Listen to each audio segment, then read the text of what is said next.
স্বর্ণাপুর গ্রামটা ছিল প্রকৃতির এক জীবন্ত ক্যানভাস। সোনায় মোড়ানো ফসলের মাঠ, রূপালী ফিতার মতো বয়ে চলা নদী আর তার তীরে সাদা কাশবনের মেলা। এই গ্রামের কেন্দ্রবিন্দুতে ছিল চৌধুরী ভিলা, যার বিশালতা ও সৌন্দর্য গ্রামের আর সব বাড়িকে হার মানাত।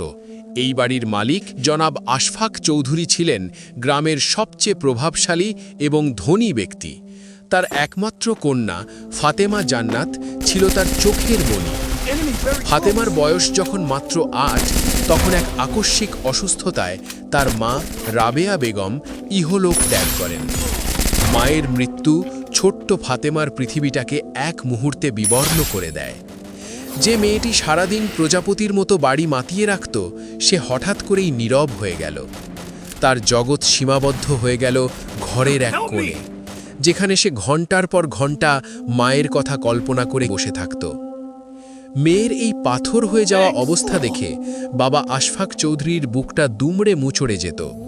তিনি মেয়ের মুখে হাসি ফোটাতে চেষ্টার কোনো ত্রুটি রাখলেন না।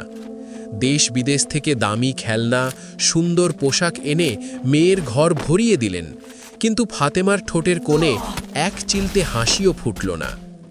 একদিন ব্যবসার কাজে তুরস্ক সফরে গিয়ে ইস্তাম্বুলের এক পুরনো বাজারে তিনি এক অদ্ভুত সুন্দর বিড়ালছানা দেখতে পেলেন।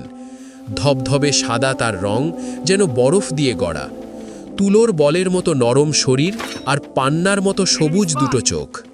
বিক্রেতা জানালো এটি একটি তুর্কি অ্যাঙ্গোরা বিড়াল। আশফাক চৌধুরীর মনে হলো এই প্রাণীটি হয়তো তার মেয়ের একাকিত্ব দূর করতে পারবে। তিনি বিড়ালছানাটি নিয়ে দেশে ফিরলেন। বাড়ি ফিরে যখন ছোট্ট প্রাণীটিকে ফাতেমার কোলে তুলে দিলেন, তখন এক অবিশ্বাস্য দৃশ্য তৈরি হলো। ফাতেমা অনেক দিন পর অবাক হয়ে তাকালো। সে তার ছোট্ট নরম আঙুল দিয়ে বিড়ালছানাটির মাথায় হাত বোলাতেই সেটি পরম আবেশে চোখ বুজে আদুরে গলায় ঘুর ঘুর শব্দ করে উঠল। সেই মুহূর্তে দীর্ঘদিনের জমানো বরফ গলে ফাতেমার চোখ দিয়ে অশ্রু গড়িয়ে পড়ল এবং তার ঠোঁটের কোণে ফুটে উঠল এক চিলতে নির্মল হাসি। সে বিড়ালছানার দিকে তাকিয়ে ফিসফিস করে বলল, তুমি অনেক সুন্দর, আজ থেকে তোমার নাম হুর। সেই দিন থেকে হুরই হয়ে উঠল ফাতেমার জগৎ। মায়ের শূন্যতায় তৈরি হওয়া বিশাল গহ্বরটি হুরের চূড়ান্ত ভালোবাসা দিয়ে ভরে উঠতে লাগল। সে হুরকে নিজের হাতে খাওয়াতো, নিজের বিছানায় পাশে নিয়ে ঘুমাতো, আর তার সব না বলা কথা, সব অভিমান হুরের কানে কানে বলতো। আশফাক চৌধুরী মেয়ের এই পরিবর্তন দেখে স্বস্তির নিঃশ্বাস ফেললেন। তিনি বুঝতে পারলেন তিনি তার মেয়েকে পৃথিবীর সবচেয়ে মূল্যবান উপহারটি দিয়েছেন। তবে ব্যবসার বিশাল দায়িত্ব আর তার কঠোর ব্যক্তিত্বের কারণে তিনি মেয়ের সাথে খুব বেশি কোমল হতে পারতেন না। মাঝে মাঝে সামান্য ভুলে রেগে গিয়ে বকাঝকা করতেন। সেই অভিমানে ভরা সময়ে ফাতেমা তার প্রিয় ডায়েরি আর হুরকে নিয়ে নিজের ঘরে চলে যেত। সে ডায়েরিতে লিখত, বাবা আজ বকেছে, খুব কষ্ট হচ্ছে আমার, শুধু তুমিই আমার কষ্ট বোঝো হুর। আর হুরও যেন তার কষ্ট বুঝত। তার কোলের ওপর উঠে গা ঘেঁষে বসে থাকত আর নরম স্বরে ডেকে উঠত, যেন সান্ত্বনা দিয়ে বলতো, আমি তো আছি তোমার পাশে। চৌধুরী ভিলার ঠিক পাশেই ছিল এক সাধারণ টিনের চালের বাড়ি। সেই পরিবারের গৃহিণী নাসিমা বেগম চৌধুরী পরিবারের প্রাচুর্য আর সুখ দেখে মনে মনে হিংসায় জ্বলে পুড়ে ছাই হয়ে যেত। তার স্বামী আকরাম একটি কারখানায় সামান্য বেতনে চাকরি করত, যা দিয়ে তাদের সংসার চালানোই ছিল এক কঠিন সংগ্রাম। নাসিমার এই হিংসার সবটুকু গিয়ে পড়ত নিরীহ হুরের ওপর। সে জানালা দিয়ে দেখত হুরের জন্য আলাদা করে মাছ ভাজা হচ্ছে, দুধ গরম করা হচ্ছে। সে ভাবত, একটা প্রাণী এত কদর, মানুষ যেখানে দুবেলা ঠিকমতো খেতে পায় না, সেখানে বিড়ালের জন্য এলাহি কাণ্ড। ফাতেমা ধীরে ধীরে বড় হতে লাগলো। এখন সে 14 বছরের, আর তার ছোট্ট বিড়ালছানাটিও ধীরে ধীরে বড় হয়ে উঠেছে। তারা একে অপরের সঙ্গে এমন গভীর বন্ধুত্ব গড়ে তুলেছে যা হয়তো খুব কম মানুষই পায়। তারা একে অপরকে ছাড়া এক মুহূর্তও থাকতে পারে না। এমনকি যদি তাদের দুজনের মধ্যে কেউ একজন ব্যথা অনুভব করে, অপরজনও যেন সেই ব্যথা অনুভব করে। এই বন্ধুত্ব শুধু সঙ্গী হওয়া নয়, বরং হৃদয় দিয়ে হৃদয় মেলানো এক অদ্ভুত মিলন। নাসিমার হিংসা চরমে পৌঁছল সেদিন, যেদিন সে দেখল ফাতেমা হুরের গলায় একটা ছোট্ট রূপার ঘণ্টা পরিয়ে দিয়েছে। বাতাসে হুরের চলার সাথে সাথে সেই ঘণ্টার মিষ্টি টুংটাং শব্দ নাসিমার কানে যেন বিষাক্ত তীরের মতো বিদ্ধ। সে তার স্বামী আকরামকে প্রায়ই বলতো, দেখো একটা বিড়ালের কি ভাগ্য, আর আমরা এত খেটেও কিছু করতে পারলাম না। ওই বিড়ালটাকে যদি বিক্রি করে দেওয়া যেত, তবে আমাদের কয়েক মাসের ধার দেনা শোধ হয়ে যেত। আকরাম স্ত্রীর কথায় তেমন পাত্তা না দিয়ে বলতো, পরের জিনিস নিয়ে এত ভেবো না তো, আল্লাহ যা দিয়েছেন তাতেই শুকরিয়া করো। কিন্তু নাসিমার মন থেকে লোভ আর হিংসা দূর হলো না। সে সুযোগ খুঁজতে লাগলো। একদিন সে তার স্বামীকে একটি ঐতিহাসিক ঘটনা শোনাল, যা সে এক ওয়াজে শুনেছিল। তুমি জানো, সুলতান মাহমুদের বাবা সবুক্তগিন যৌবনে এক হরিণ শাবক ধরে নিয়ে যাচ্ছিলেন। তখন মা হরিণটি করুণ চোখে তার দিকে তাকিয়েছিল। মায়া হওয়ায় তিনি শাবকটিকে ছেড়ে দেন। কথিত আছে সেই রাতে তিনি স্বপ্নে দেখেন যে এক বুজুর্গ তাকে বলছেন, তুমি একটি নিরীহ প্রাণীর উপর দয়া দেখিয়েছ, তাই আল্লাহ তোমাকে একটি বিশাল সাম্রাজ্য উপহার দেবেন। দেখো, একটা হরিণ ছেড়ে দিয়ে যদি এত কিছু পাওয়া যায়, তাহলে একটা বিড়ালকে যদি আমরা মানুষের অত্যাচার থেকে বাঁচাই, তাহলে এটা তো অনেক ভালো কাজ। দেখো গিয়ে ওরা বিড়ালটাকে না খাইয়ে কষ্ট দিচ্ছে, আমাদের সামনে হয়তো দেখাচ্ছে খাওয়াচ্ছে, কিন্তু বাস্তবে দেখো গিয়ে প্রতিদিন বিড়ালটিকে তারা খাবার দেয় না, তেমন কষ্ট দেয়। তাই আমরা ভালো কাজ করব। আকরাম স্ত্রীর যুক্তির মারপেচে পড়ে দ্বিধায় পড়ে গেল। সে ভাবল, হয়তো সে ঠিকই বলছে, আমরা তো আর মেরে ফেলবো না, শুধু একটা ভালো পরিবার দেখে বিক্রি করে দেব। এভাবেই একটি মহৎ ঘটনার ভুল ব্যাখ্যা দিয়ে নাসিমা তার স্বামীকে পাপের পথে টেনে নিল। হুরের অন্তর্ধান এবং এক পৃথিবীর ভেঙে পড়া। সেদিন দুপুরটা ছিল অলস, শান্ত। সূর্যটা ঠিক মাথার ওপর, তার প্রখর তাপে চারপাশ যেন ঝিমিয়ে পড়েছে। চৌধুরী ভিলার বিশাল উঠানের এক কোণে আম গাছের ছায়ায় ফাতেমা তার প্রিয় হুরের সাথে খেলায় মত্ত ছিল। সবুজ ঘাসের গালিচায় হুর কখনো প্রজাপতির পেছনে ছুটছিল, কখনো ফাতেমার ওড়নার আঁচল ধরে টানছিল। তার গলার ছোট্ট রূপার ঘণ্টার টুংটাং শব্দ সেই শান্ত দুপুরে এক মিষ্টি সুরের জন্ম দিচ্ছিল।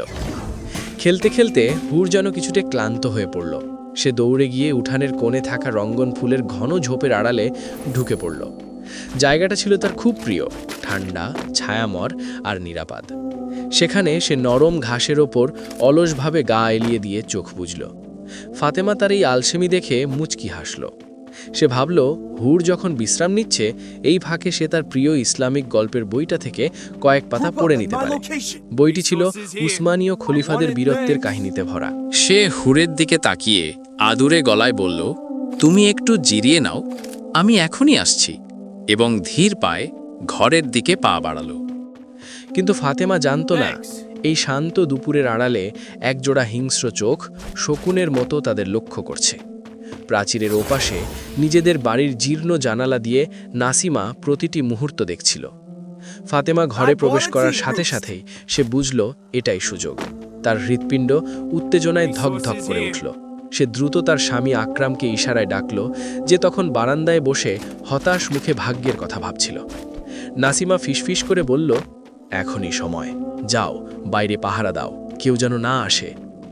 আকরামের ভিতরটা ভয়ে আর অপরাধ বোধে কেঁপে উঠল, কিন্তু স্ত্রীর লোভী চোখের দিকে তাকিয়ে সে আর না বলতে পারল না। সে একটা শুকনো ঢোক গিলে বাড়ির বাইরে গিয়ে রাস্তার দিকে নজর রাখতে লাগল।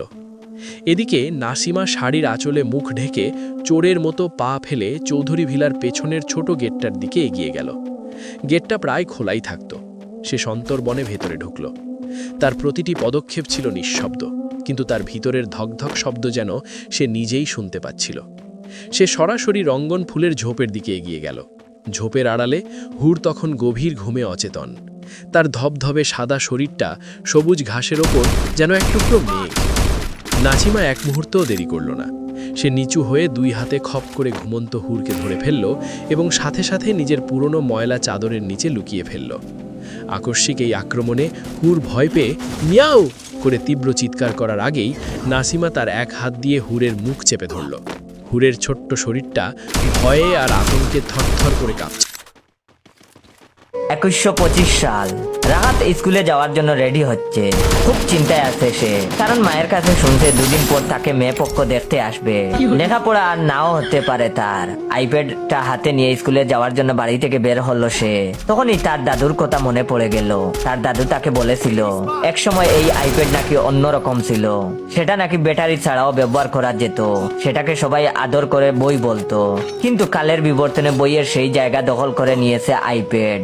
এসব ভাবতে ভাবতেই রাত রাস্তায় এসে দেখে রাস্তায় একদম ফাঁকা, পথে আজ কোনো হেলিকপ্টার নেই। তখনই তার মনে পড়ে গেল কালকের নিউজের কথা। বিরোধী দলের অবরোধ চলছে, সকাল সন্ধ্যা হরতাল, অথচ 2 দিন আগেও আকাশে হেলিকপ্টারের বেহাল জ্যাম ছিল। আর আজ হরতাল, তাই আকাশে আজ কোনো হেলিকপ্টার উড়ছে না। মন খারাপ করে সে আবার বাসায় চলে গেল। 2 দিন পর মেয়ে পক্ষ এলো রাহাতকে দেখতে। রাহাতের মা রাহাতের বাবাকে পাঠালো ছেলেকে রেডি করার জন্য। রাহাতের বাবা রাহাতের রুমে এসে রাহাতের কাঁধে হাত রেখে বলল, বাবা জলদি রেডি হয়ে নে, মেয়ে পক্ষ বসে আছে তোর অপেক্ষায়। রাহাত তখন তার বাবাকে জড়িয়ে ধরে একদম কেঁদে দিল।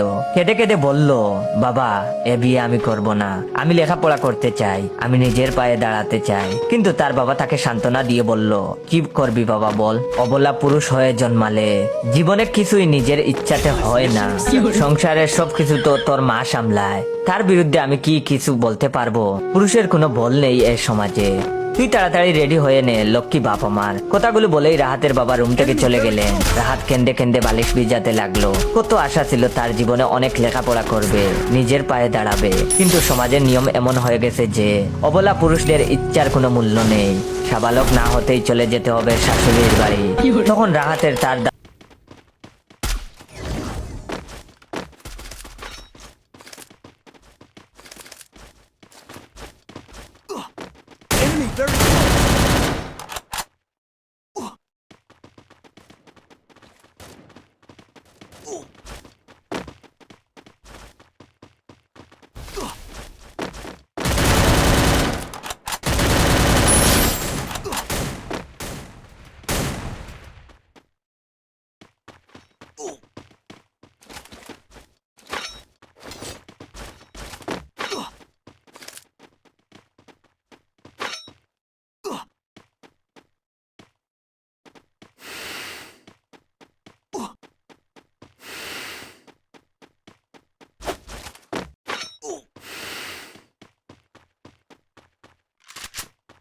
I bought a team boost.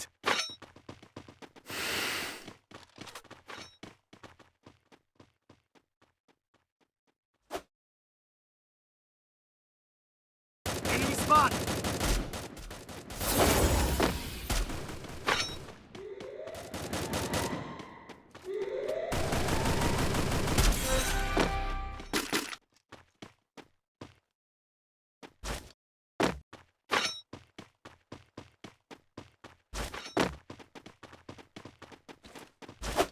Enemy spotted!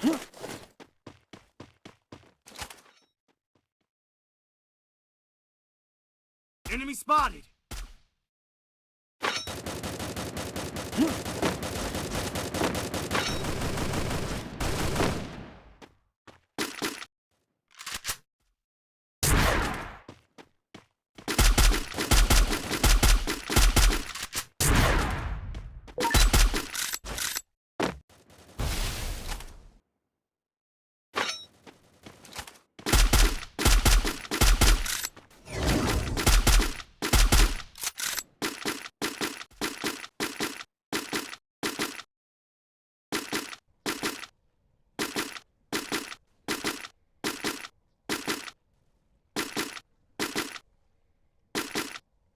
Enemy spotted! Thanks.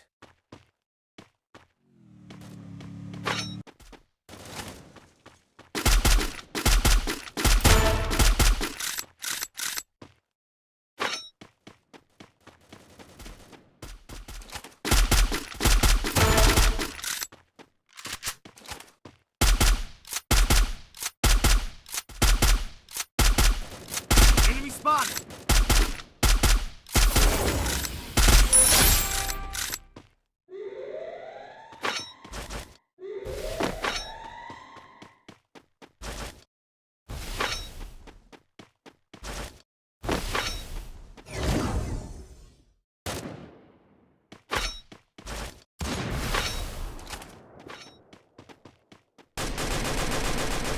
Help me! Enemy spotted!